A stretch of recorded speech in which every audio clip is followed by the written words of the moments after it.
They're only in listen-only mode? Okay. All right. Well, welcome you all to Keystone Business Ventures exit planning presentation.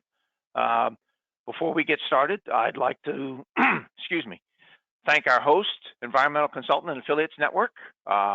We're broadcasting from their training room, and we will owe a debt of gratitude to them. So if you look around and see certain environmental type pieces of equipment, that's the reason. This is their training room, and we use that for broadcasting purposes. Okay, today we're going to talk a little bit about exit planning. Exit planning has been around since the beginning of time. When the first business was ever created, every business owner that went into business had to have a way out. Whether he thought about it, planned it, or not, doesn't matter. There was an exit. It did happen.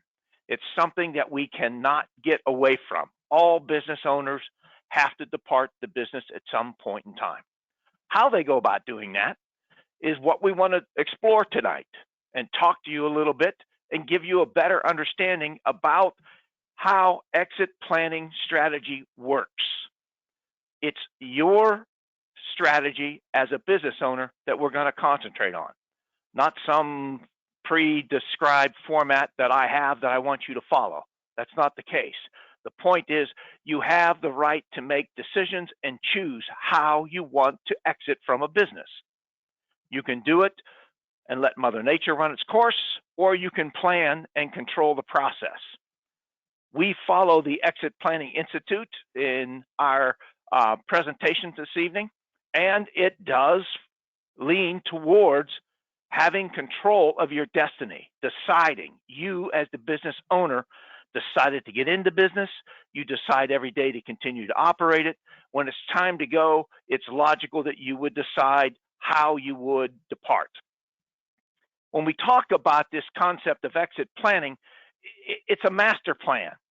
Well, what do you mean by that? Well, we're going to tie together this concept that says, all right, we're looking at how we can, in fact, take care of our own personal financial needs, the needs of the business, and how do we maximize the value.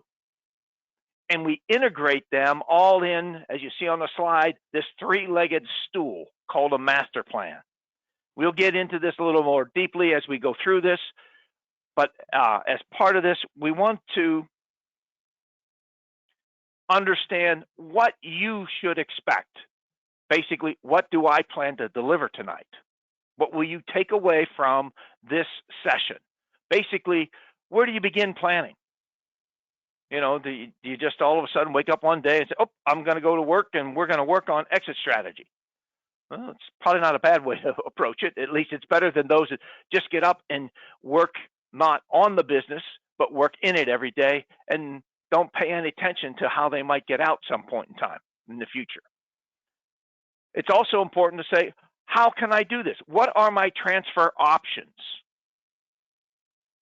That could be a whole myriad. We'll get into each of them as different ways it might happen. Common thing you might think of is you might want to sell your business. Okay, that's one way. But there's also this, you have enough for your personal and for your business, and the value of the business itself isn't really going to contribute to your wealth management over time. So you can do a lights out. Just turn out the lights, lock the door, and go home, and that's it. It's over with. So that's a broad spectrum. And there are other things in between, and we'll talk about that tonight. In doing this, you're going to need help. There isn't any one individual owner or advisor that knows all the answers to this process of strategically planning an exit. So we want to talk about specifically some of the people and some of their roles. We also need to think about other people that you should consult because it involves your personal plan. We'll talk about family, friends, and maybe some other consultants that might want to assist you. Timing is also key and essential to this. When's the right time? Well, when I get my maximum value, okay. What is that? And does that maximum value meet your future needs or not? We need to go through that. There's also some contingencies you have to plan for, what we call the 5 Ds, and we'll get into that also. This what-if analysis that we'll go through and develop contingencies that you should plan for. Through the process of departing a business, every business owner will have somebody that was working with them that's left behind.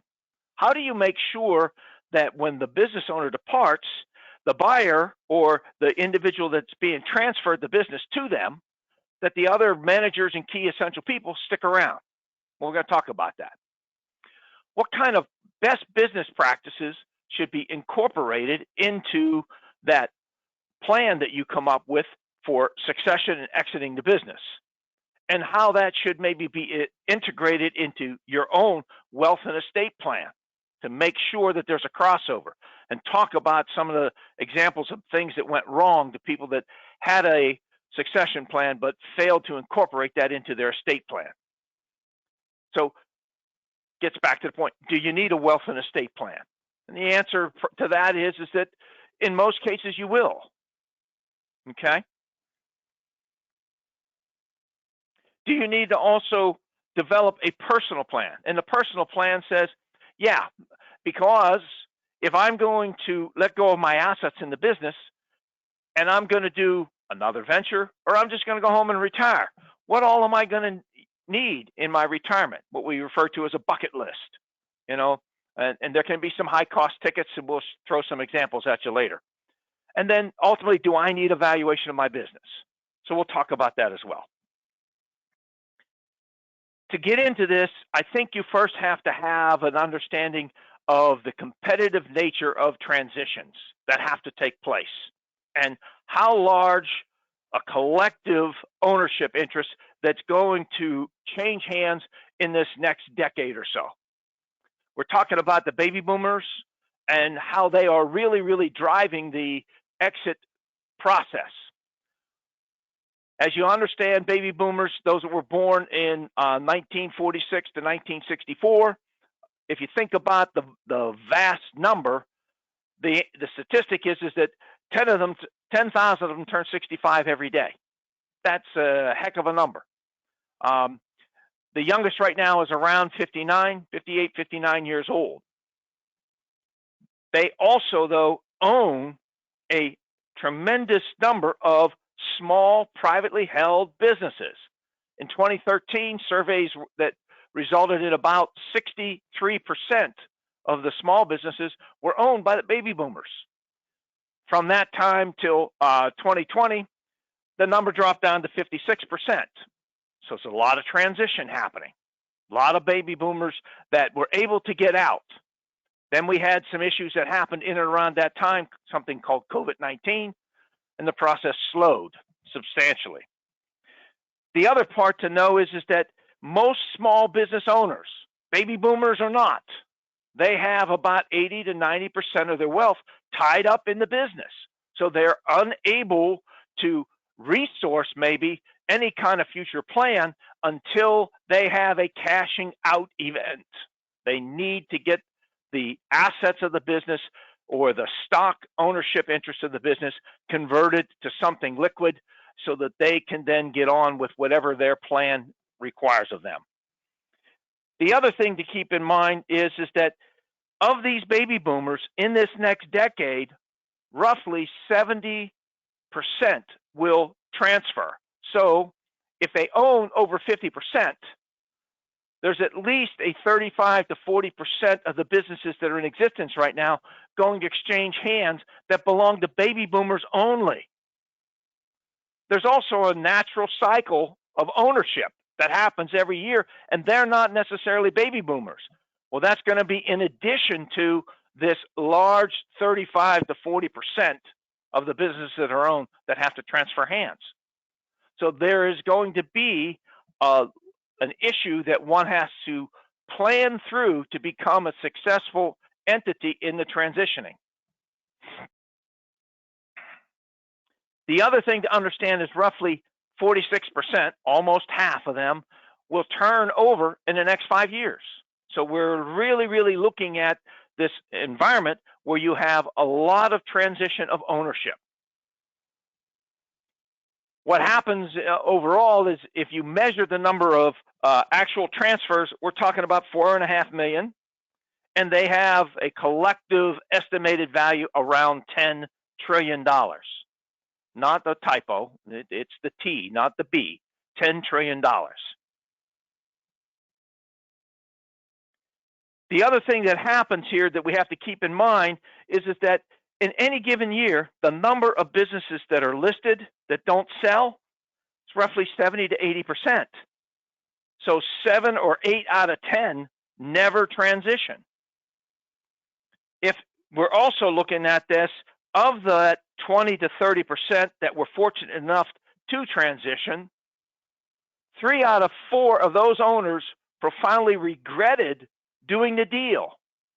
The number one reason for their regret was the fact that they failed to plan to receive a large cash event and wound up paying the maximum amount of taxes. It had a tremendous impact, not only maybe on their wealth, but also on their ego. They did not enjoy the fact that they saw that erosion through taxation and would much rather prefer that they were able to come up with a strategy that would allow them to lessen that amount.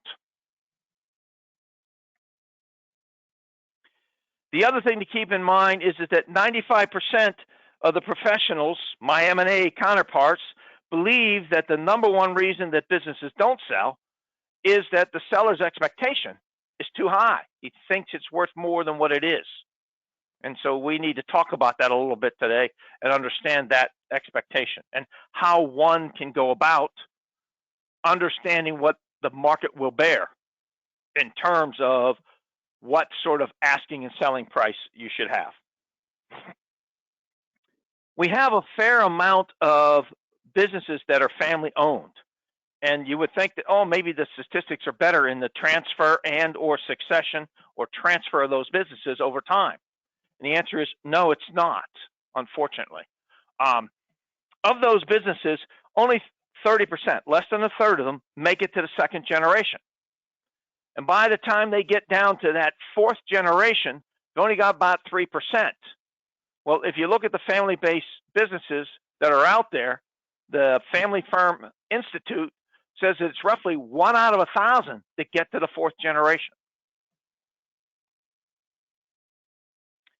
The other thing that's in the environment that's out there is a different study done by Rob Slee. And what Rob is saying is, hey, the small business owners, they're forgetting to factor in to their sales pricing a return on investment. And the result is that their returns on investment are greater than their cost of capital. Okay? They're not said that wrong. Their returns on investment are less than their cost of capital, meaning that they are forgetting to take care of their ownership interest. The risk they're taking is not being rewarded.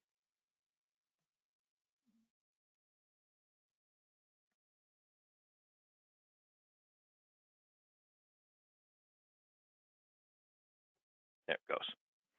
Had a finger problem here. The other thing we want to talk about is this concept of master planning or succession planning. You have to plan, so it's a conscientious effort, thought process that you have to go through, but it's about maximizing the enterprise value of your business. Who wouldn't want to do that? Who would want to go into a sales transaction and say, hey, give me the least amount that you think you feel like paying me, and I'll go away? That's normally not the case, okay? Typically what happens is because we've been in this competitive environment of operating our business, we also were successful in that, or we wouldn't still be open, and we would like to be successful in any kind of transition that takes place. So ultimately, if we're able to make that happen, once we're done, we could be that small amount that are able to successfully transfer or sell the business and do it with the peace of mind, knowing that we were able to minimize our taxation, the number one reason why we would be disgruntled with any kind of transaction. By doing this master plan, then you're going to consider all of the requirements, both the legal, business, value creation, the financial aspects of operating a business. In addition to that, you have personal needs, that bucket list that needs to be addressed. And we need to make sure that what you personally own and the value of the business, when they're collectively integrated through a cashing event, that you are able to afford what's in the bucket list. If not, you have a value gap. And if we don't plan, we don't know whether we have a value gap or not. And if we do plan and still come up with a value gap, we have time to try to close that by increasing the value of the business, or when we do the cashing out event, put those dollars away so that they can build and grow to cover that value gap. So you can either do it before the transaction or post after the transaction. But if we don't figure out what we're going to do, what our personal plan is, what do we do next, then we're not going to be able to understand whether or not we have enough dollars to make it happen. So what we do then in master planning is obviously strategic planning itself, but you're going to integrate exit planning. You're also going to be looking at how you improve profit, the profitability of the business, how you increase the value of the business, and how do you make sure that both the financial strength of the company and your personal financial strength are all working towards the common goal, what you're going to do after ownership. Taking all those into consideration, then you should come up with what you would consider an insurance policy, that ability to sleep at night, knowing that you have integrated all the pieces and took the measurements and have identified a course of action from here to when you actually intend to succeed from the business, and know that you can, once that's accomplished, carry out and execute your retirement plan or your next venture plan, whatever they may be. Inside this master plan, we also have to have some contingencies. Those contingencies are known as the 5 Ds, that death, disability, divorce, distress, and disagreement. So when we think about those things, they interrupt the business process. And if they interrupt the business process because they affect the ownership interest, therefore then they're going to affect the value of the business. So it would make sense that we would have some kind of contingency set up in place. Some of us says, what is he talking about? Life insurance? Well, in the death of an ownership, yeah, key man insurance, okay? That would be important. But we also have disabilities that take place. So if we have more than one shareholder or more than one member or more than one partner, do we have some kind of agreement amongst ourselves what happens in the event of a death or disability of a owner or a partner? How do we handle that? And if we're able to do that up front, then we can ensure that the business itself has continuity moving forward and probably does it with a minimized loss of value, because that's the key. That's what we're working at. The concept of divorce, especially if we're dealing with a small business, that the ownership resides within the two spouses, then something's going to happen to that ownership value. If they can't agree to separate their marital life, but yet continue to own and operate the business together, and very rarely does that happen, then we got to come up with a different way to work through that. Likewise, if we are in distress, cash flow problems, we might have regulatory problems. You could have things that take place with inspections. What comes to mind is, think about the mining industry, what they've gone through recently with all kinds of different regulational requirements and the requirements for the utilization of their products, and how we have changed and transitioned and moved away from the coal mining industry particularly. I say that standing here in Pennsylvania, a big coal country. That part of the state economy has adversely been affected, and many of those mines have either closed their present operation and are just utilizing stockpiles as they deplete their assets. So that type of thing comes out. Disagreements, more than one owner, and you disagree about how you're operating, what your future looks like, how you're going to exit. You know, those things can affect, and we have to work through and come up with contingencies and understand what it is we need to have. Simple things like buy-sell agreements that would maybe help us in the event of death, disability, and even distress or disagreement would enable us to have a clear path on what to do. Think of it in terms of we're almost at the end of the football season. Pull out the playbook. What is the play that we need to get us across the goal? Well, there is something that's already pre-established and pre-planned in having that buy-sell agreement that allows us to say, here's how we're going to value it in these certain circumstances. This is how the purchase takes place, who purchases it, who pays for it, how is it financed. All of those could be predefined and agreed to up front.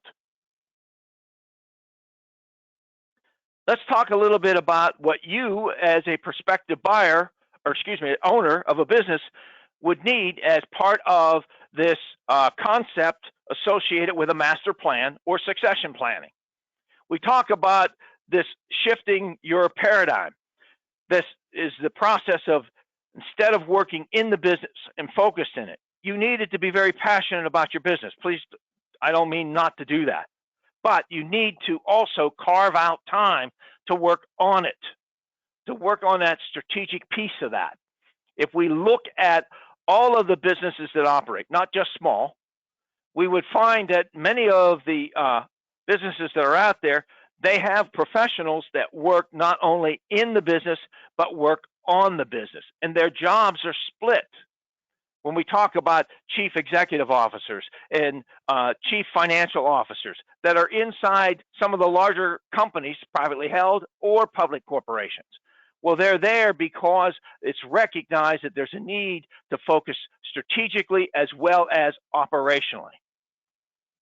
Many times when you're a small business owner and you got your 50 hats on your head, which hat are you going to put on at any given moment? It constantly changes. So what we need to do is make sure that we allow for that strategic hat to be on so that we can work through a process. That paradigm shift from working in to working on is critical to being able to get this done. At the same time, it's necessary to what we call align the three legs of the stool. What I was talking about before is making sure that your personal plan, what will you do after you're done owning and operating the business? In that plan, you got to have certain resources. Well, how much? You need to know what that is. You need to know what you're personally worth, and you need to know what your business is worth. Trying to put those collectively together, can they resource that personal plan after you depart the business? And if so, great. If not, are we over and above or under? And in either case, we have options. Having the ability to give gifts back to the community, maybe, if that's your desire, and you have all of your personal requirements taken care of, well, then all right. Then it makes sense that you'd be able to do that, and something you should take a look at and consider. It also has tax advantages and all that other sort of stuff that could harbor some of the dollars that might be coming to you as part of a large cash payment when you would cash out of the business. Okay. The thing to make sure of is that value is the key here, because value is what's going to convert it to cash when you get out. Okay? It's not your earnings necessarily, it's not your revenue, and it's not your cash flow. Those are all tools that are part of it, but the value is what comes in a transaction, okay? between two parties. And we'll talk about that. To include the family-owned businesses, the conventional wisdom is it says that, you know, gifting 100% of the business to loved ones, family, friends is not a good idea. Because if they don't have to earn it, they may not be so willing to carry forward the legacy that you want to carried out once you transferred the business. And that is the continuity of the business on into the future. That the people that have worked for you and helped build the business are having an opportunity to complete their career and take care of their plan once they are finished working in the workforce.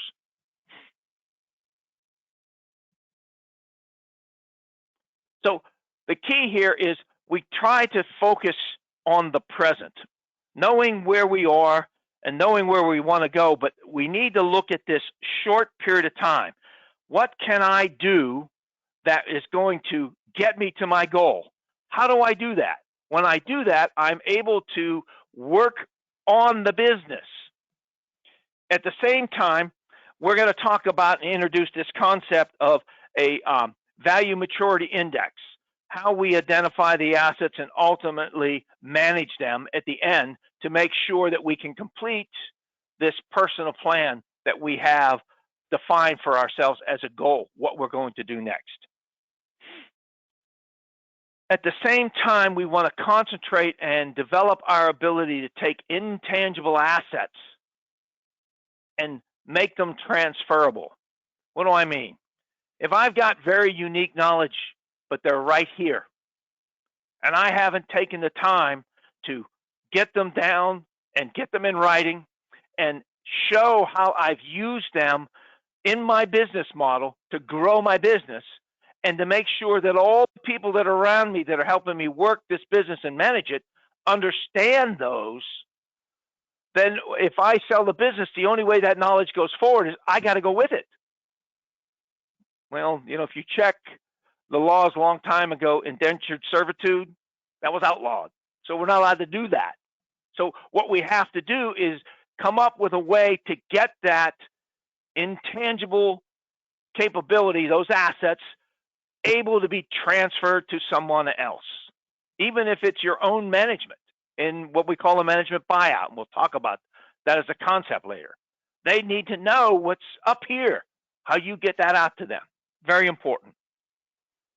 Okay. We also need to take the small near present term, what we talk about 90 days out kind of thing, 3 months, and break down the actions that we want to accomplish in that period of time and assign them to individuals inside the organization. Who's responsible for getting them done and then measuring that progress? Well, obviously, there's certain things that make sense. You know, when that's outlined, we got to have the resources to get it done. If not, it can't get accomplished. 2, it can't be unreasonable. You know, you can't say, okay, we've been operating between 1 to 3 million in the next 90 days. We're going to have $10 million in sales. It's nice, but, you know, it's not likely. Okay, very impractical. At the same time, once we start this process, if we continue to build our momentum and we're always tracking and keeping score, if you will, of that progress, then people get behind and can begin to feel and see a cultural focus, a cultural change in many cases that says, this is where we're going. The vision is clear.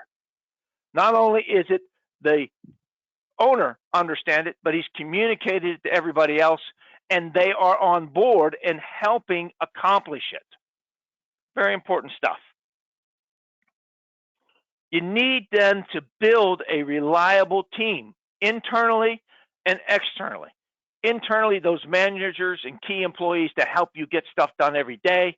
Externally, those outside advisors that help with the day-to-day process as well as the strategic process working in and on the business. At the same time, when you can see that you're doing things well in a particular area, you need to reinvest in that. Reinvest in those successes so that you can grow and grow at a more rapid pace and a more sustainable growth. We don't want to do this one and done, or this concept that we see happens out there in the trade-offs of market share, the concept of loss leader. You drive up the sales and hopefully that you get a good public experience, right? The consumer likes it, so that when you change the pricing, they're still going to have a demand, maybe not as high as the cheap price. They won't gravitate to some other product, right? That they will come and sustain buying from you. All right, this maturity index, the value maturity index is a simple stepping stone, but it is used not just for the business, but it's also for personal. So it starts off by identifying the assets that you have. Okay, you need to know, what do I have personally and what do I have business-wise? Many small businesses, especially in the sole proprietor, that's a very difficult thing because there isn't any difference, right? For taxation purposes, anyways.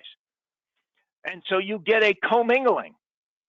In many cases, we need to sort those pieces out, especially if we're getting into smaller S corporations and limited liability companies and things of that nature, to keep that corporate veil up, the protection that we need, because that's one of the important steps that we have here, so that we're not doing a commingling of the personal and the business resources.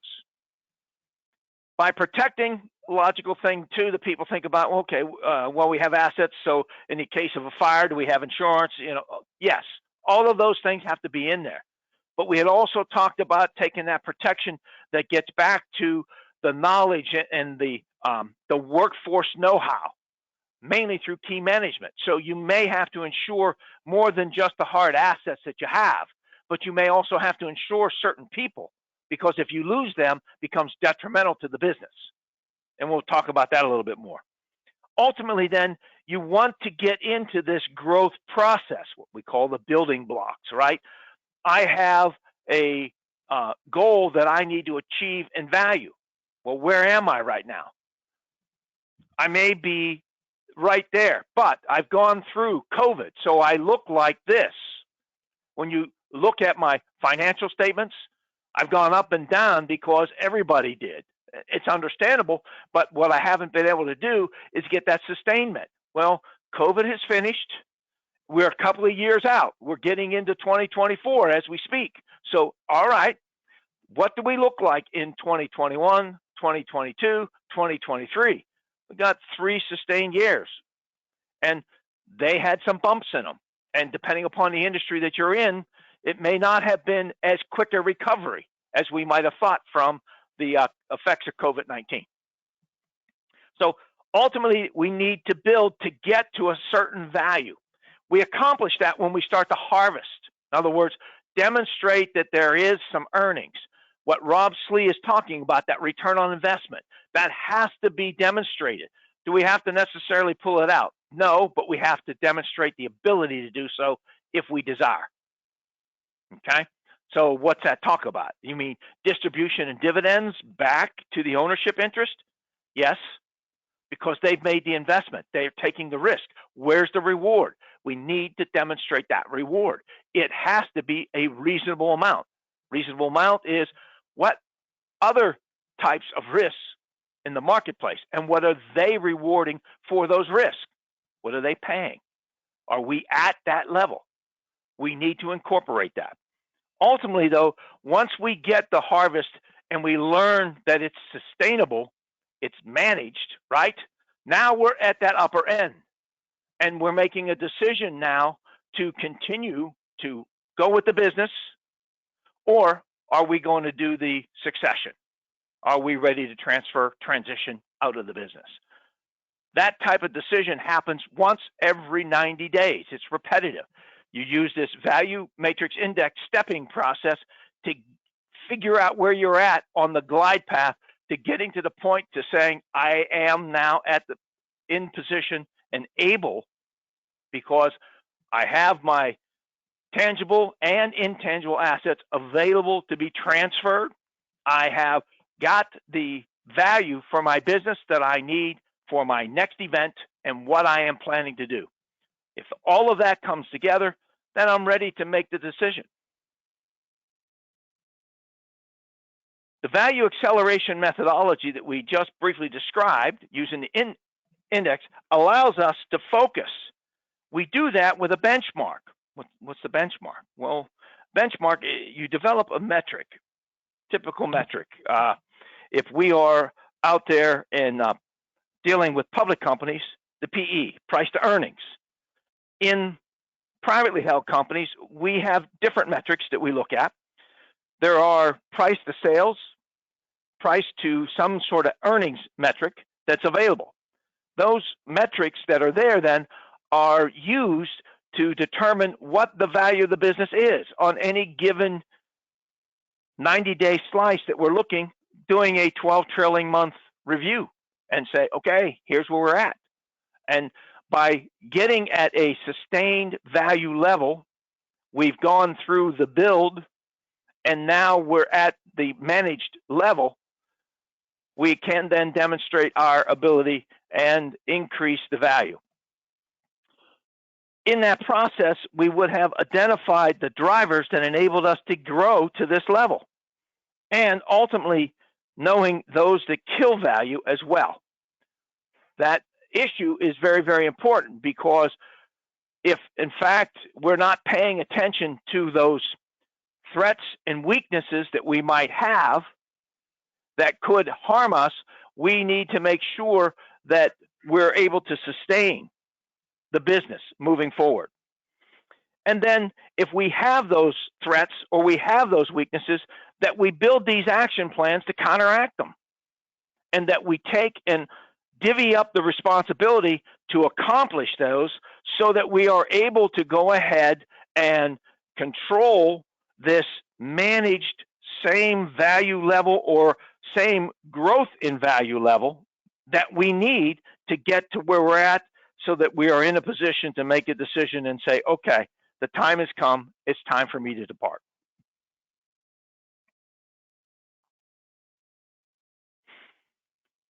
So in this process, again, besides looking at many different metrics as you go through, you're going to ultimately get to a decision each and every 90-day slice that you look at in this value acceleration methodology. And this is getting back to what I was mentioning before. You make a decision to either continue to work on and in the business, or make the decision, we're there, I'm ready to transition, and I want to do it now. You have the ability to say, we're there, but I don't want to go yet. I'm not done. I want to keep going. I enjoy what I'm doing. Okay. Just maintain that at that managed level to make sure that that growth and that value is sustained moving forward. We have a lot of things that we have to consider when we get to that could affect us. One of the common things is economic cycles, right? We see them all the time, up and down, up and down. Does it matter when you sell a business? It might matter when you negotiate a price, but the time when you close is different. And where you're at in that economic cycle could easily change. You could be going on the up and negotiate, but by the time you close, you could be on the down. Depending upon what the agreements look like and the contracts, it could affect the value that you take away. So we have to include these tools that help us to build this solid team to sustain our harvesting capability and manage it at that level. Okay. The other aspect that we have to look at is the vision for exiting. Most business owners we talk to, they're very sincere about taking care of their people, the people that help them get from where they are to where they're at today throughout that cycle. They want to be assured that there is something there for them. They're not just going to take the highest dollar and let the business crash and burn. They want to be assured that the legacy will continue, not only for the employees, but also the communities that it served. They want to be assured that there's that value and that recognition. Call it ego, call it hubris. There's a piece of me that says, I want to do what I'm doing. And so I want to provide that to people out in the community.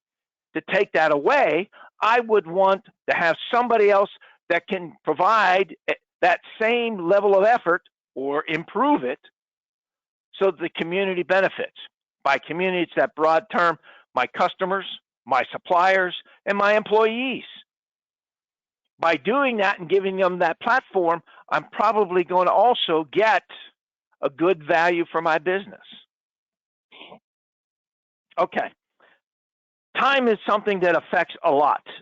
We talked about this baby boomer, and the reason we bring that up because there's tremendous pressure on those that are well past the age of 65. Because those that were born in 46 are what, 79, almost 80 years old. Okay? So at this point in time, they have gone through a productive lifestyle and been very active to keep the business operational. But at some point, whether it's medical, health, family, or outside focus, in other words, they haven't been able to go on all the vacations that their retiree buddies have been able to do that, but would like to. So that pressure, that sense of being left behind becomes a bigger and bigger motivator to say, all right, we need to look at where we're at. We're hitting that managed level. Rather than wanting to do this so that I enjoy it, I need to look at getting joy maybe somewhere else. So am I ready to pull the trigger and make the transition? That period of time is something that is very, very personal. And each business owner is different. Their unique situation in the business, in their family, in their community, that's all up to them to decide. And they got to know when the time is right. It's not Bill Knox saying, okay, the average business owner retires at age 70. Time to go. No, that's not the case. So what changes need to be made before you can exit? Well, the transition needs to be planned and it needs to be in place so that it's smooth. The last thing you want to do is make it very disruptive and then lose the value of the business through the transition. That could also make you regret, maybe not the number one reason why, regret a sales transaction because what you had hoped would happen, the continuation of the business, all of a sudden it's closed. And that just doesn't set well. Okay, so where do you begin this process? You need to talk to professionals, and you need to talk to several of them. There's many, many disciplines that we talk about, whether it's an attorney, a strategic tax advisor, an accountant, a CPA, if we're talking about insurance, if we're talking about financial planners, talking about business brokers, whoever. You need to keep all of those in mind that are part of this potential process that you would go through. Okay? So you need to ask questions about exit planning. You know, we have these wonderful things called phones, right? Well, when you get a spare moment, you can Google and look at exit planning. The other thing you could do is there are a number of books out there. Chris Snyder's book, Walking to Destiny, the second edition, he is one of the owners of the Exit Planning Institute. And I said, we follow this book. It is a good material that outlines a lot of the information that we talked about tonight. So you need to be reading on the subject. Put yourself a working file together. And as you find articles and things that you're reading that you think are important, you need to drop them in there. Highlight what you think is important for so you can easily, quickly refer back to that. Also, you need to understand the transition.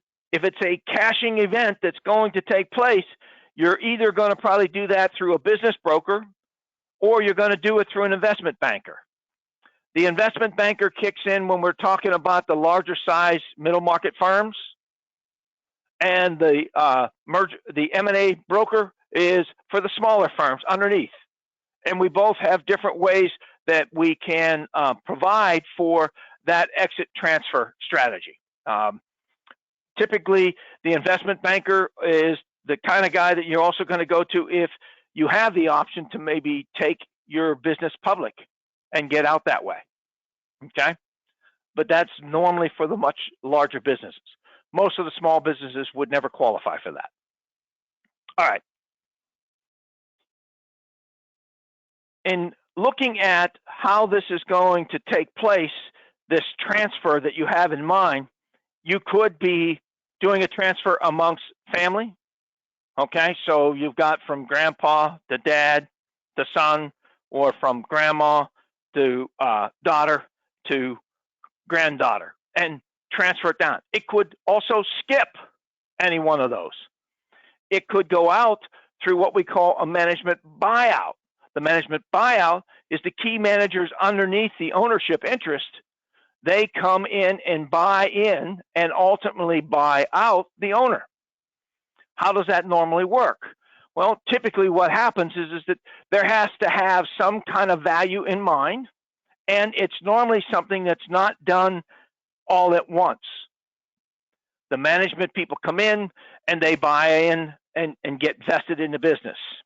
After they've done that, then they're able to acquire the working knowledge of the business through an ownership basis, and ultimately may qualify for a debt structure to buy out the remaining amount. The management buyout in the 2 bites of the apple allow for the fact that the managers may not have enough cash collectively or enough credit worthiness collectively to actually take out the owner. Okay? So there are pieces that are in there. This employee stock option plan, that's coming around and being used a little bit more than it has in the past. The ESOP, as it's referred to, is nothing more than you have the employees through their ownership interest. They own that interest in it. Every employee that's there is part of that. It may be a very small part. Most ESOPs run around 5 to 10% of the ownership interest. They don't get much bigger than that. Well, okay, well, how does that help me get out, Bill? Well, that may be the piece that's done in conjunction with a management buyout, where you do both, okay? That could be part of that. You could always go out to a third-party sale, okay? Or you could sell to your partners, and you could also go to another company, whether that's a merger or an acquisition. In the merger, you take 2 companies and you put them together, and they operate as one. In this acquisition, you might create a subsidiary type concept relationship. So different ways that you could go through the process and be able to actually do the transaction. We also have this leverage recapitalization. The owner goes out and borrows money, and he may at the same time do a small management buyout and an even smaller ESOP underneath. And that new debt then is the responsibility of that management and the ESOP to pay it back, to ultimately get his shares of stock turned back in, and then they own the business, 100% of it. It's an iteration, it's a possibility. It sounds very complex. It's only right in certain instances. And then you have this third-party management. The third-party management would mean that you don't sell, but you don't operate and you don't handle the strategic aspects of the business. What you do is you hire a management company. It's common in the hotel industry, where you hire a management group to come in and they operate the hotel for you. That's no different than if you had shares in a publicly traded company, except it's not. It's private. It's just your resources. And then there's also this concept of liquidation. What I was referring to before about lights out. One of the places I see something like this happen is maybe in the trades industry, where you have a very small electrician, and the electrician has 2 workers, and inside the business, they've got, each of them have a panel truck, with ladders and tools and all that kind of stuff associated. And over time, they have built up their ability to service customers in the community. Well, the owner has got to the point where, all right, he's made enough money that he can take care of his plan in the future. He doesn't need anything out of the business. He may then decide one day that he's going to do this liquidation or a lights out. In the example, what I'm proposing to say is that he takes the panel truck and he signs it over to one employee. He takes his customer list, tears it in half, and says, here, these are yours. Takes the other panel truck, signs that over, and hands him the remaining customer list. Says, guys, thanks. Have a great life. You got your own businesses. Go to work. And he goes home, turns out the lights. That's it. He's done. He has liquidated and moved the assets out. The only thing he has left is the paperwork to close out the tax returns to shut down the business. It's a way of exiting. We do have options. Okay. In the succession planning, it's very important that you define your objectives. We talked about having to not only have them in your personal side, but in your business, financial, and in understanding what your objectives might be in building your value, knowing what it is and what it needs to be so that you can accomplish the transition. We have to identify who the key employees are. Who's going to run the business? Who's going to make financial decisions? Who's going to oversee the administration? All of those things need to be defined if you're the owner that wears all those hats, if you're going to leave. And it's not necessarily that you're going to say, oh, here's my 50 hats. I'm going to give it to just this one person.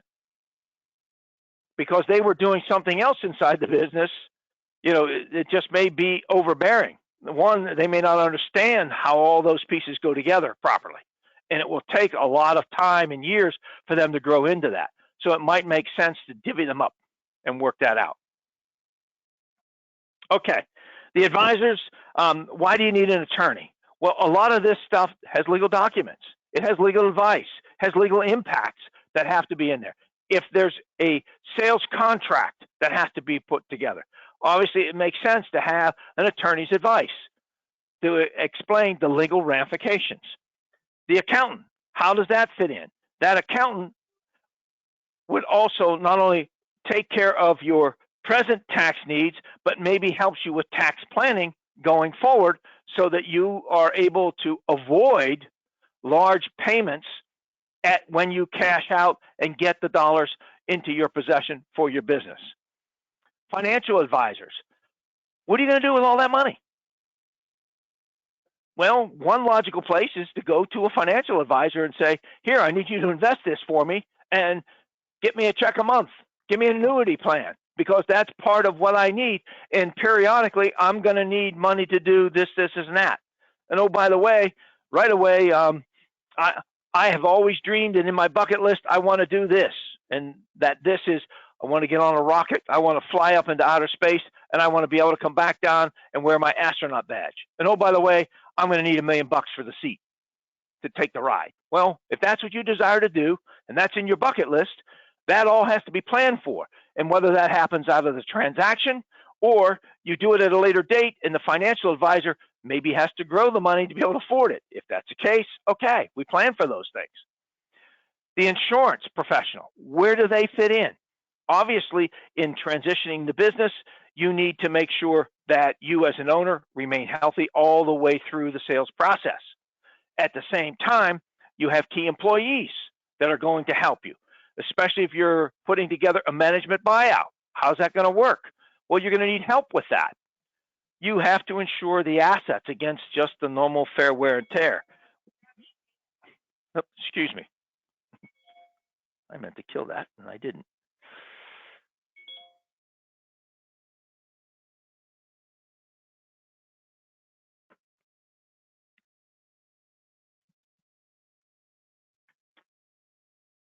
Okay. So the insurance professional is very, very important.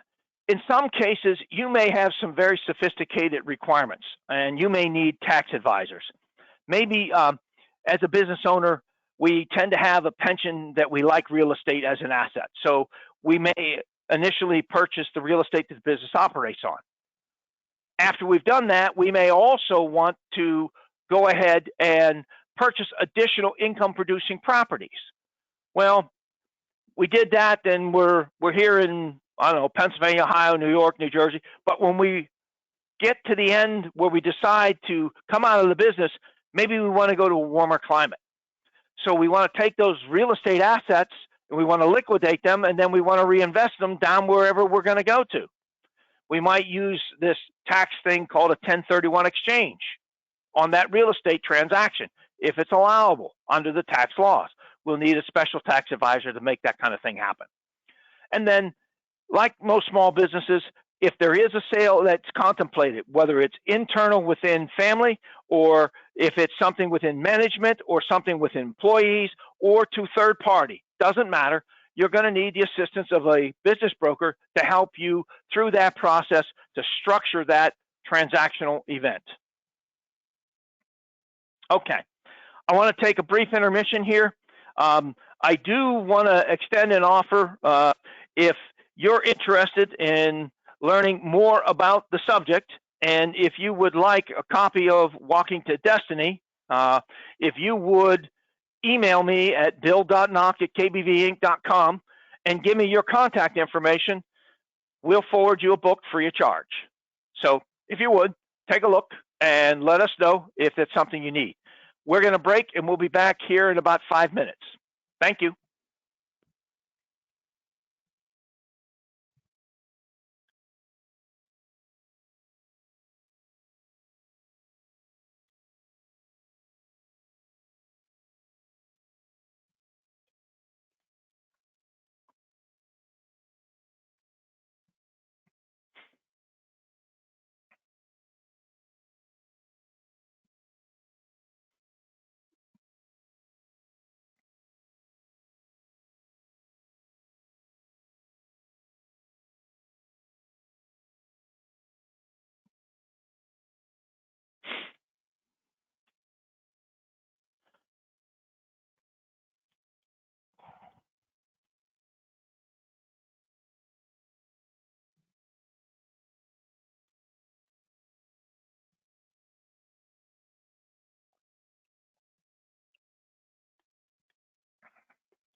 We're still on.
Okay, well, I ran over a few extra minutes. I apologize. I hope we didn't lose anybody.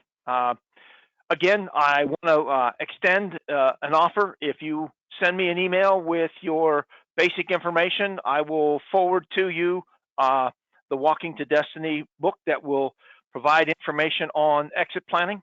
Uh, it will reinforce a lot of the things that we talked about tonight. You'll see where I took some of the stuff out of the book, and then there's some other stuff that I have that comes to me just from doing this for a while. So let's continue on. Okay, the strategic aspects of succession planning. Okay, the requirement is obviously for those that have to help you with the advice with the business. But remember, we're talking about not only the business, but also you personally.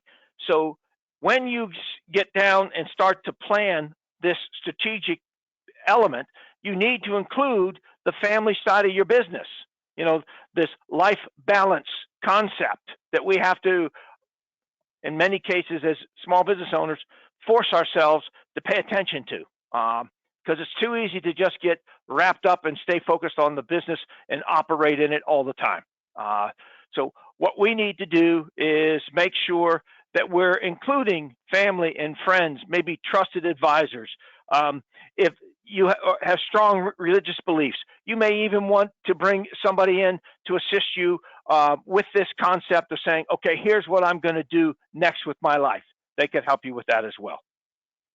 Okay, the contingencies that we have to account for is obviously that untimely death or disability.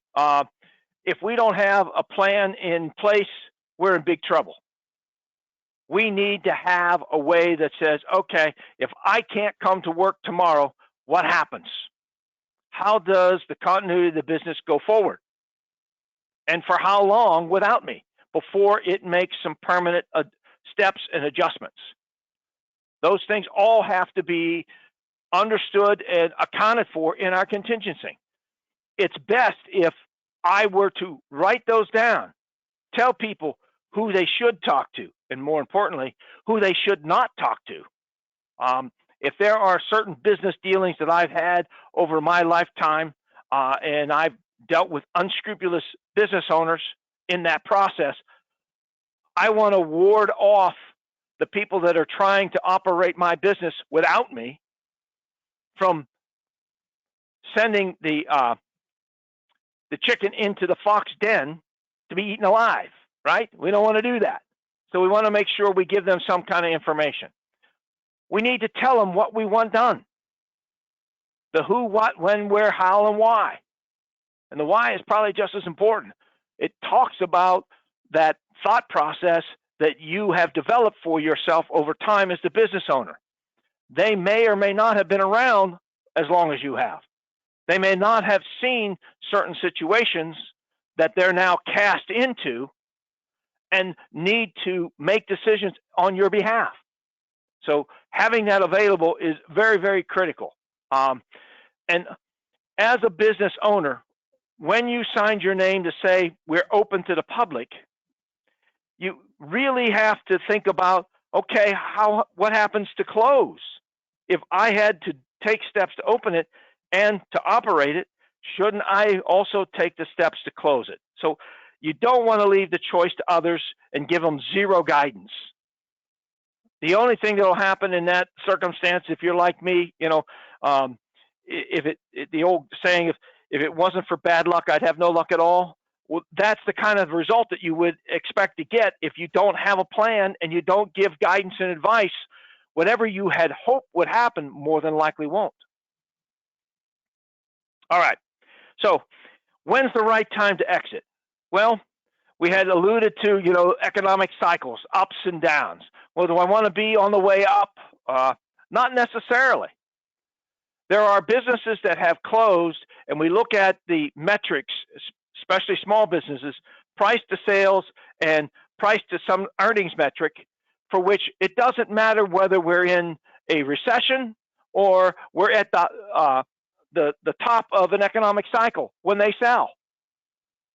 It's based upon their earnings ability and their ability to actually carry forward into the future some operating level. And that is demonstrated in its most recent history that gives the buyer reliability to pay for that because he's going to use the business to pay that debt. Even though he may or she may have the cash to buy it outright, it is very unusual for someone to come in and pay for a business 100% cash. I have seen it once, and it was most recent. Story is, lottery winner won big bucks and put all the money that he needed to make the acquisition and purchased the business outright. Had zero debt. Tremendous advantage over other competitors in the market. So, personal health. If I'm feeling good and I'm feeling like I want to go out and do something different other than the business, well, that good health is a good sign that maybe this is when I should, in fact, depart. Because if I depart in ill health, I may not be able to execute my personal plan.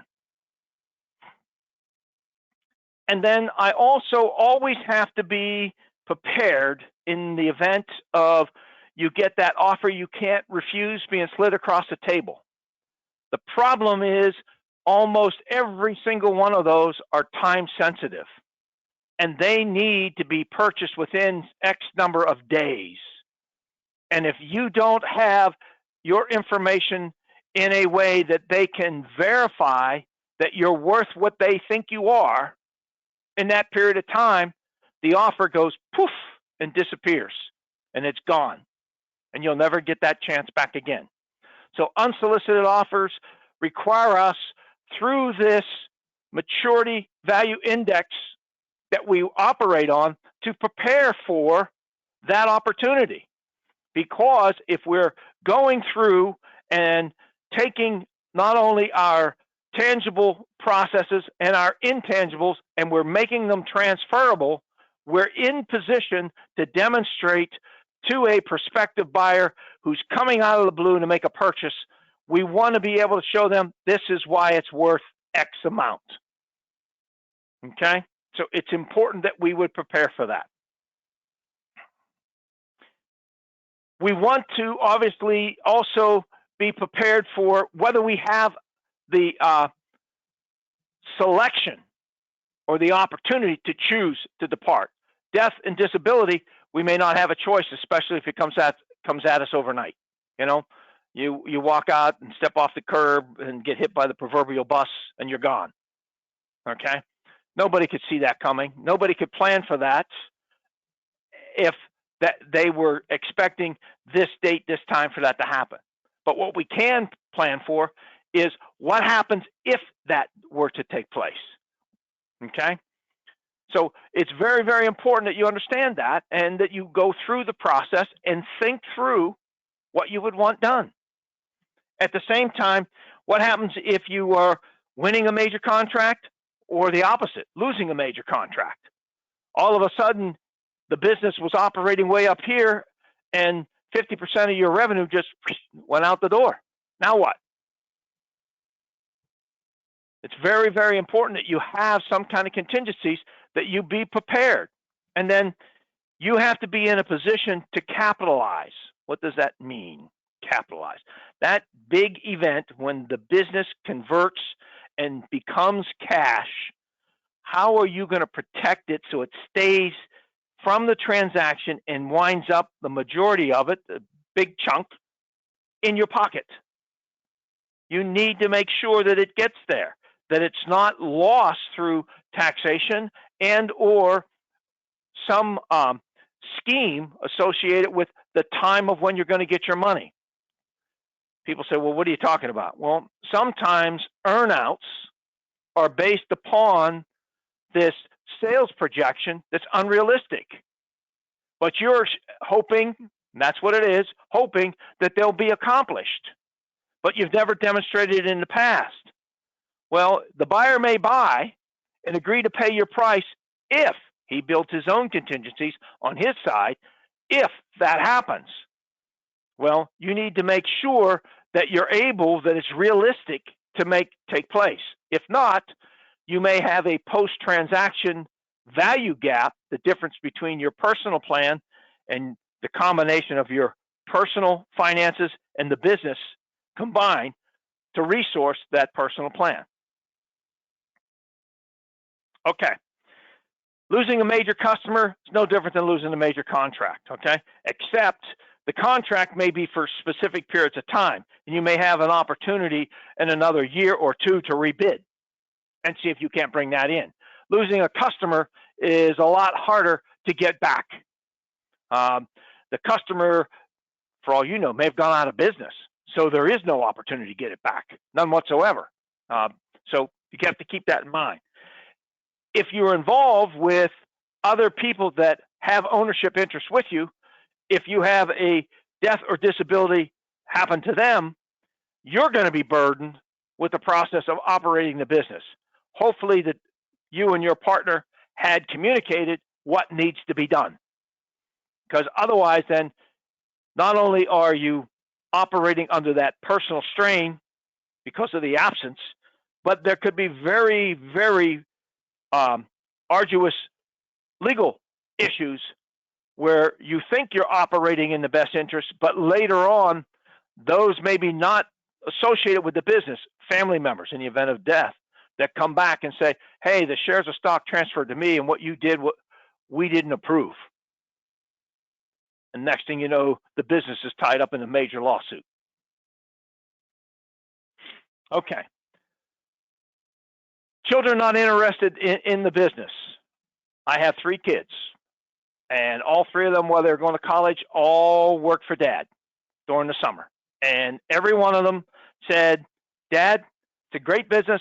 I'm glad you love it, but it's not for me. So you may think that your children are going to enable you to do some sort of family transition. But when it gets to that point in time, when that's going to come to them, they may have all other alternatives, and they may not have your vision, okay? So it becomes very, very important that you understand that they have to want to be part of that plan.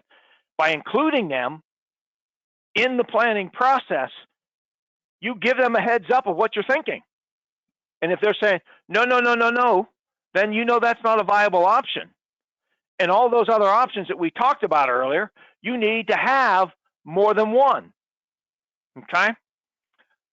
It's a good idea that you have more than 2.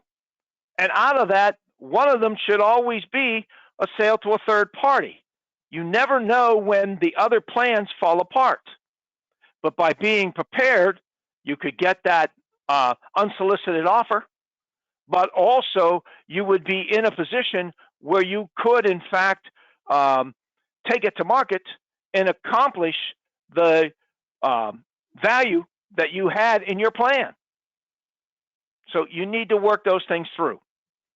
The other thing that you need to have some contingency for is this concept of terminal disease.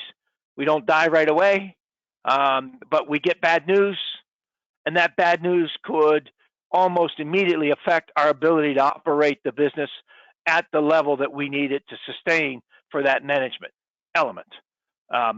Those are very, very difficult pieces.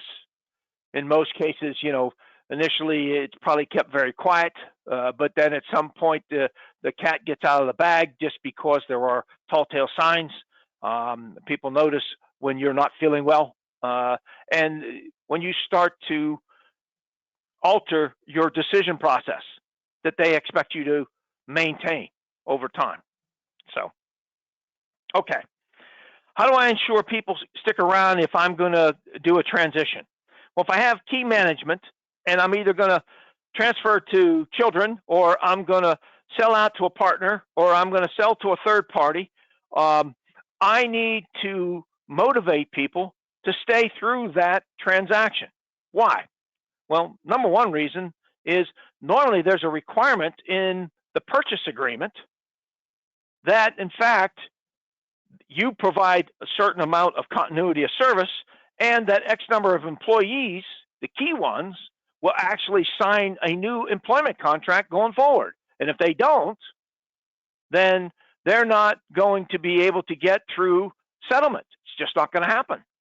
So what do you need to do? Well, typically there is a continuity bonus type structure that you sit down with team management, and if they continue on and stay for 6 months, a year, whatever the contract requirement might be, that you might have available out of the proceeds money set aside that would be in the form of a bonus that they might get at settlement, and then maybe 6 months, maybe a year, okay? So that they are motivated to stay on. And normally it's a smaller amount up front and a larger amount down the road, because once they get to know the new boss, they may not like him. But to make sure that there is the continuity that's required by the contract, that gets completed satisfactorily, you need to get them to stay on board. You can also have buy-sell agreements. Typically, those are focused on ownership interests, more than one party that owns a business. What happens, in that death, disability type thing, which we had touched on, but also it could also be this, I have an opportunity to go do something else, and so under the buy-sell agreement, I'm allowed to come in and let you know that I want to sell my interest, and we had a predetermined formula. If you're agreeable, let's do the deal and execute it. And then I can go do whatever else it is that I want. So buy-sell agreements have a lot of capabilities that allow for transition, both planned and unplanned. Okay, this concept of continuity bonus, that additional compensation, what we find is that it's not the only piece that we probably need to have in there.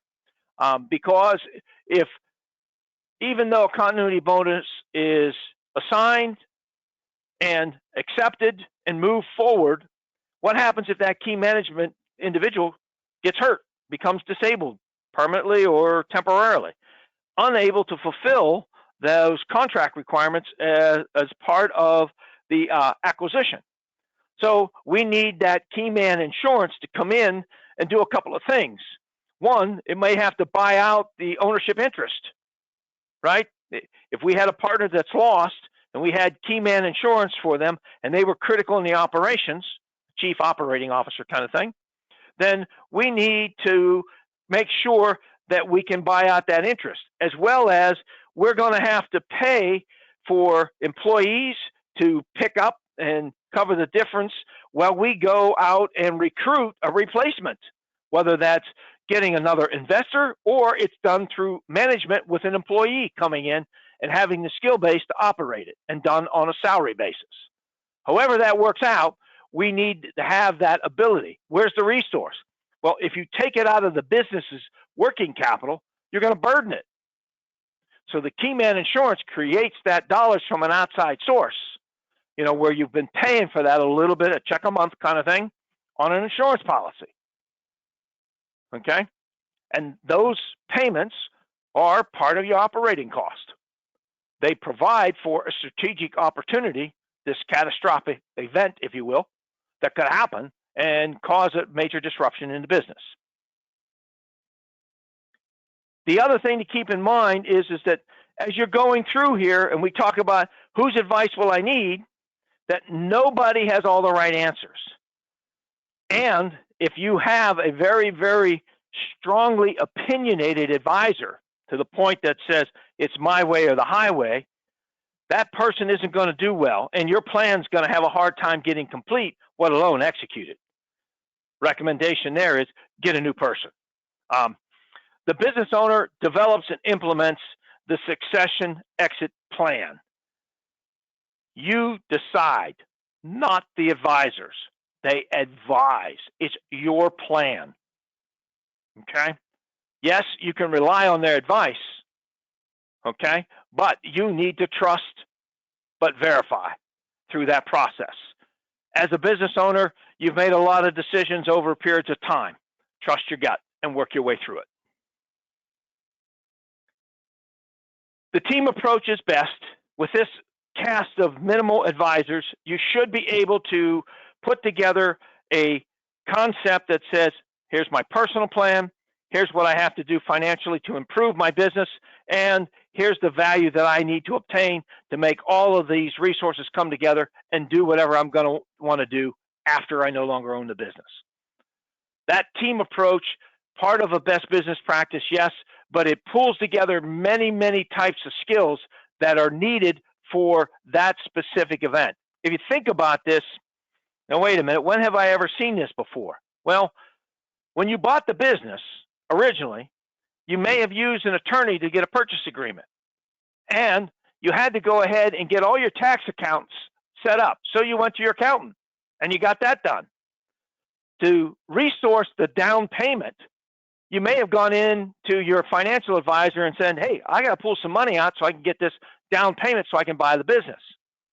You went over to your insurance buddy, the guy you play golf with every Wednesday, and you said, hey, I'm buying this business.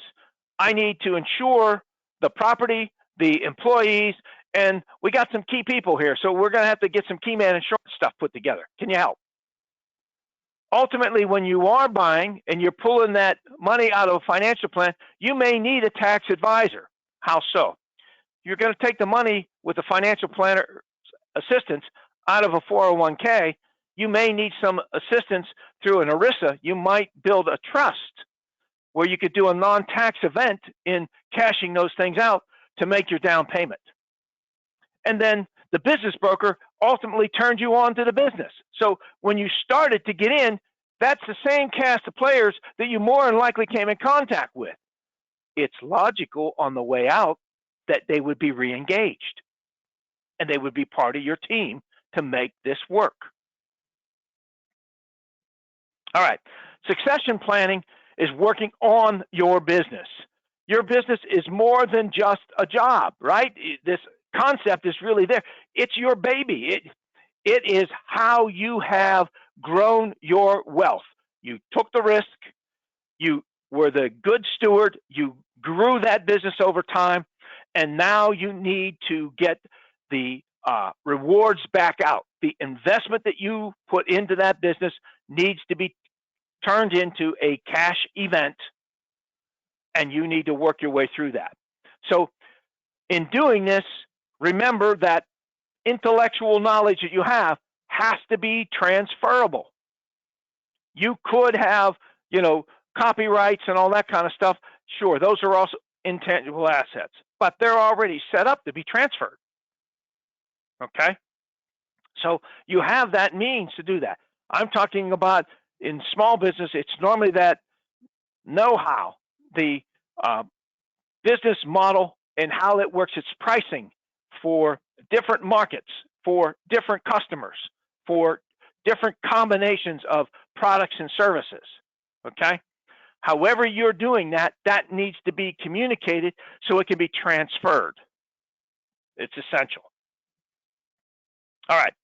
Again, understanding how you add value to your business is very, very important. And it's paying attention not to revenue, not to profit alone.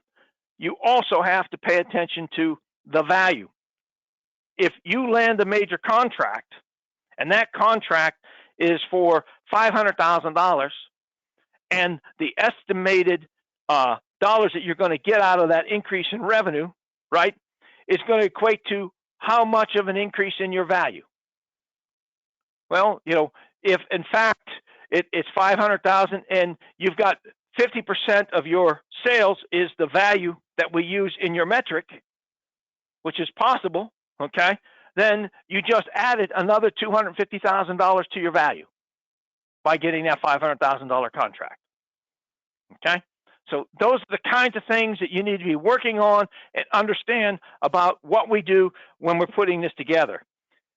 The other ultimate piece to understand is value isn't from a seller's perspective. I know we're the guys running the business. We're not the one buying. The cashing event is structured through a buyer buying the business or a transfer to somebody inside, management, from the employee stock option. However that happens, right, that it is actually that cashing event. So it's the buyer's perspective that has that. You got value enhancements that are unique in your business. What are we talking about? Again, that know-how and how you structure things over time. The customer list that you've developed. the market share that you have inside your business, within whatever reach you have as a small business. You know, if it's within a particular township or municipal, or it's within a county, or it's within a state, however that is, okay, that you're able to reach out and provide those services. Okay. The other thing is this: once I go through this sale, I know there's certain taxes that I have to work on and take care of. Okay. So I got these long-term capital gains issues that I have to have. And I also have to know that when I go through, is there any way that I could reduce those things? Well, we touched on some of that already. The business owner that had a pension for a number of properties, and he was selling off those assets as well as the business, and he was moving out of the market, going to some other area. In doing that, we talked about, okay, let's roll all this over and through a 1031 exchange on that real estate element, that we get that done. We can cover and harbor some of that taxation through that process. Okay. Now, understand that there are capital gains that are different by state for state capital gains versus the federal. So again, we have to go back and consult tax advisory and the accountant to make sure that this is how this is going to work. Okay. So all that information has to be pulled back together and make it work. All right. How do we want to be organized? Well, when I first got started, S corporations were the hot ticket, right? Now it seems that the LLC are popping up everywhere. People have half a dozen of them. Okay. So the idea is that, look, you need to look at what type of structure you need. If you're going to need more than 35 shareholders to operate your business throughout your growth model, then an S Corp probably isn't going to work. We're probably going to need a C Corp, or maybe we're going to do some kind of partnership, limited versus general, okay, to figure those types of things out and put those in. Again, though, based upon that vision that you have in the business that you're operating and trying to get from where you are today to your exit strategy, where you think you're coming out of the business, we need to consult that attorney, the accountant, and the tax advisor to figure out what's the best option. However you do it, it has to make sense for what you envision is going to take place, okay? You can't eliminate all the taxation and pay nothing, okay? That just doesn't happen. So we have to allow for it and account for it. We do that in our pricing. We do that also in our management of assets over time. How long do we keep them? When do we trade this one in for another one? How do we do that? And when makes the right amount of timing sense for that to happen? Do I do an accelerated depreciation or not? All those decisions are done with those advisors to assist you in how you make your structure to make a sale easier at some point in time. Should you have an estate plan? If you have considerable assets and those assets could in fact be taxed, then it would make sense that you would have an estate plan to harbor that. Now that number has been rising. We'll talk about that in a second here. Make sure that the estate addresses the business succession plan. This is a point that we ran into. We had a detailed succession plan that existed in a business, but when the owner passed away suddenly, the estate plan was not integrated with succession plan. And when that happened, the assets of the business were frozen. And when we went through this probate process, it tied up the business operations to the point that it ruined part of the business. It lost value, okay? So it's important that we plan through all of that. In providing the contingencies in the family-owned businesses, we need to understand that we've got to bring everybody back together, and they've got to understand how I would like a succession to take place, or how you want your succession to take place. If they don't know, then they can't follow your wishes. The ability to read minds is not as great as one would think. So it's important that we communicate. The other thing that's happened is many good business have been sold for pennies on a dollar, what they call a fire sale. And we want to avoid that if at all possible. Okay, we had talked about this taxes a little bit, and we got to understand what's out there in the tax laws. This estate gift and skip generation taxation, very, very good tool to take care of transfer of assets without being taxed. First of all, you can gift to any one person in 2024 up to $18,000, okay?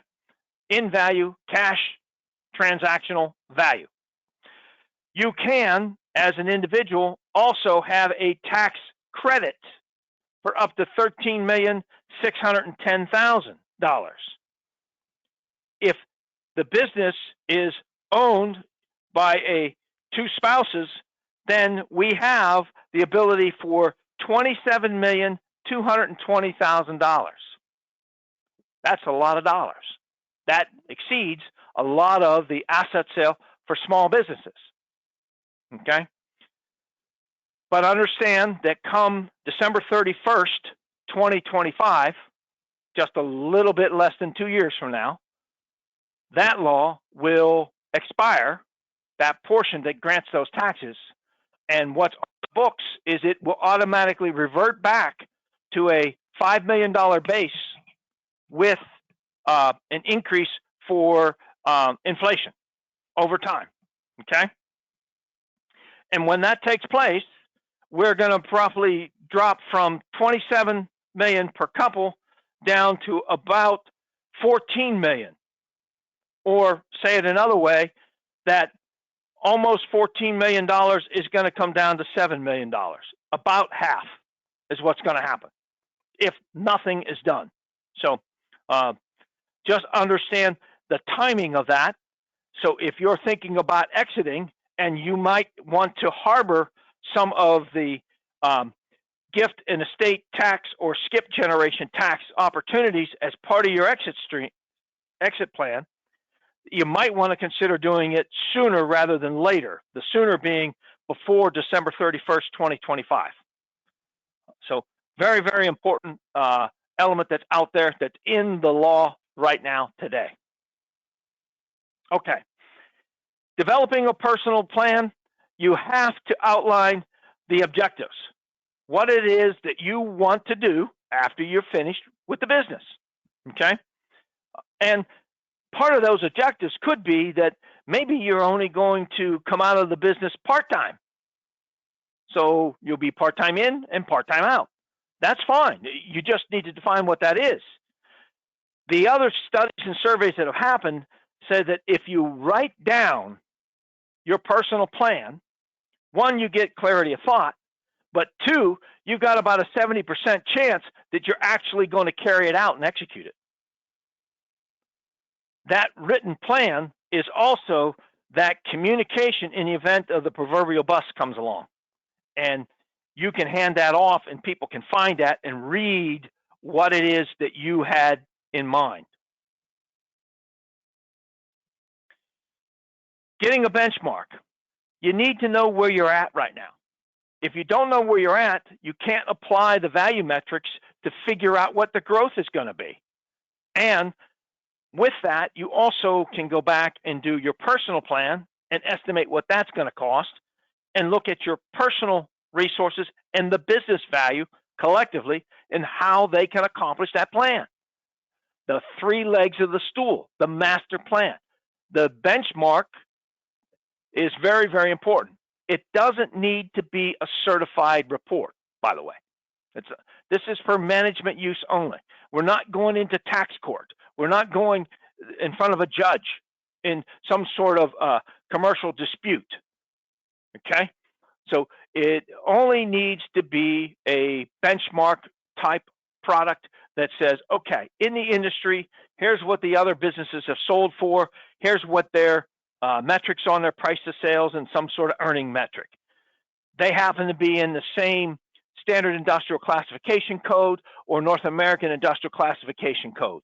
And they're in the same dollar range, 1 to 3 million in revenue kind of thing. And so we're able to fit the business and give you a pretty good idea about what that would look like. At the same time, the caching event is a transactional event. When you do a benchmark, you're going to get a range of values. You need to put it through a hypothetical sale process, run it through a bank model, and determine what that individual value should be. Gives you a much better feel for an asking price and a selling price. Okay, so we talked about not needing you need a certified valuation if we're doing gift and estate and litigation scenarios, but you don't need it for this planning purpose. At the same time, you can get third parties can assist you in determining the value. Keystone has certifications in valuing businesses, so we can assist with that.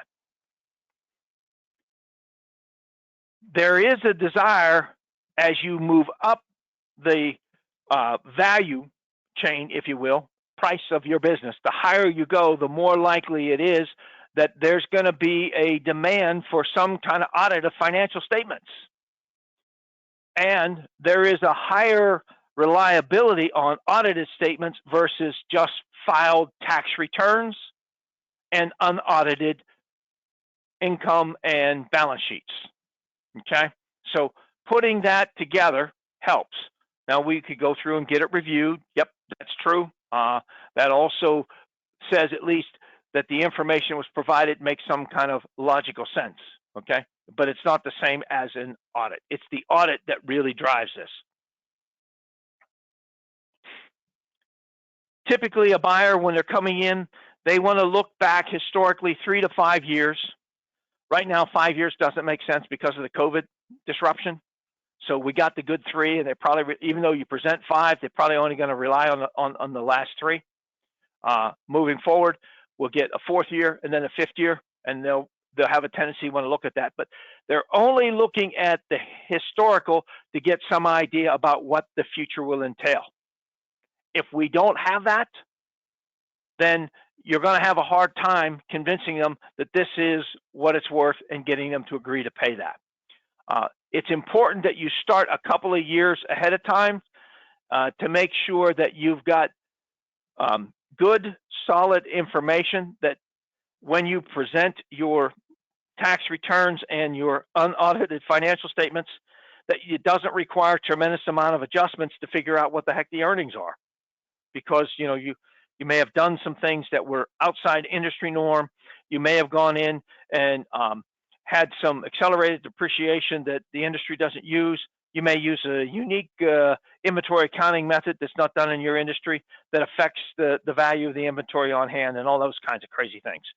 Not to mention, you want to make sure that you got a good set of clean books, that we don't have a lot of extras being charged at the business. So putting all that together. All right. It is also important that when you put this together, that you open up a file and you're going to keep information in there. All of the articles that you find. You may also have different reference material that you want to have. And then you're going to put together your succession plan. That goes in the same place. Should have an estate plan either referenced or part of that. Personal plan should also be part of that, as well as the exit team identified. Who are they and what are their numbers? The people that you want to contact, the information, and more importantly, those who they shouldn't come in contact with that might have an interest in buying your business.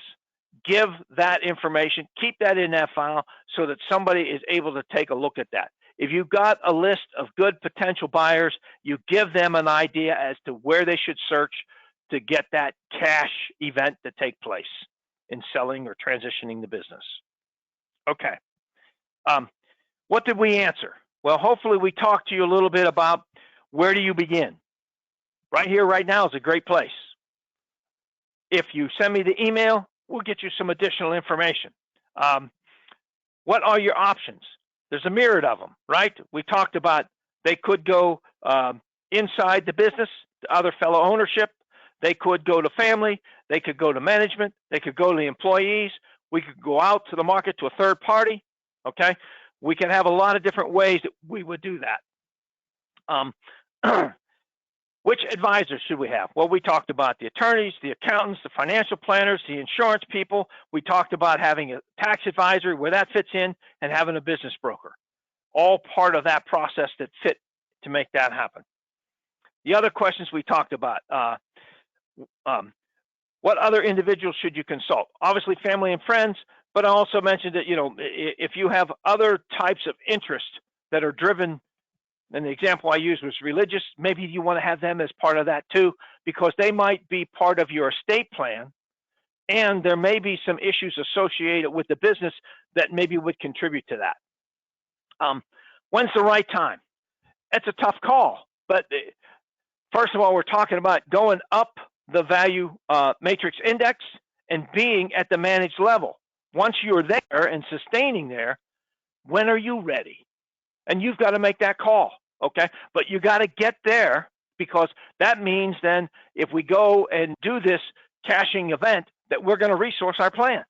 Now it's just, when am I done having fun with the business and ready to get on with that personal plan? So whenever that fits in. Taking care of the what if analysis, okay? Those 5 Ds, we need to have contingencies for that. We also need some continuity of business, so we might have to have a buy-sell agreement. We might have to have the bonuses for key management to stay on and make that work. Not to mention key insurance, key man insurance. So how do you ensure people stay? Again, we had talked a little bit about the bonuses. The other thing that we had up there, I don't think I mentioned, this concept of phantom stock. You can have stock that has a string on it that you would give to key management to get them to stay, where they're paying dividends out to them while they're employed. When they're depart the employment, the stock goes back into the treasury, and the treasury makes a buyback. The best business practices that you should incorporate into your plan. What we talked about. This whole process of value methodology, value acceleration methodology, and that value matrix index, and how we use that over these 90-day planning cycles to get this best business practice to grow the business and to measure and determine, I am where I need to be. I can leave at any time that I desire, and then make the decision. Every 90 days, do I stay or do I go? Do you need a wealth estate plan? If in fact you do, because you have assets over and above what's going to be covered under the present taxation, or you might be transitioning after that event, that December 31st, 2025, then you might need to use some of the wealth estate planning tools that are out there to put something maybe in a trust or something of that nature, so that the transfer takes place while the taxation is available to cover it. All right.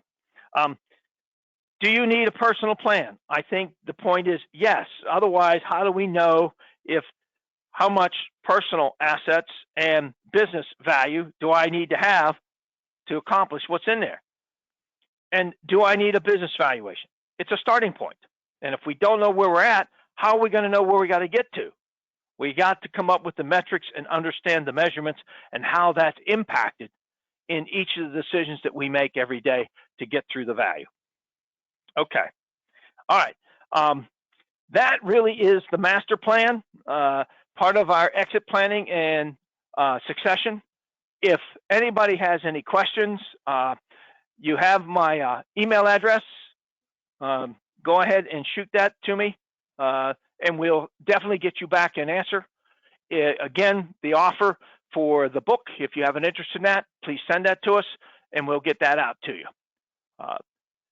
Thank you very much, and we appreciate your participating with us tonight. Bye-bye.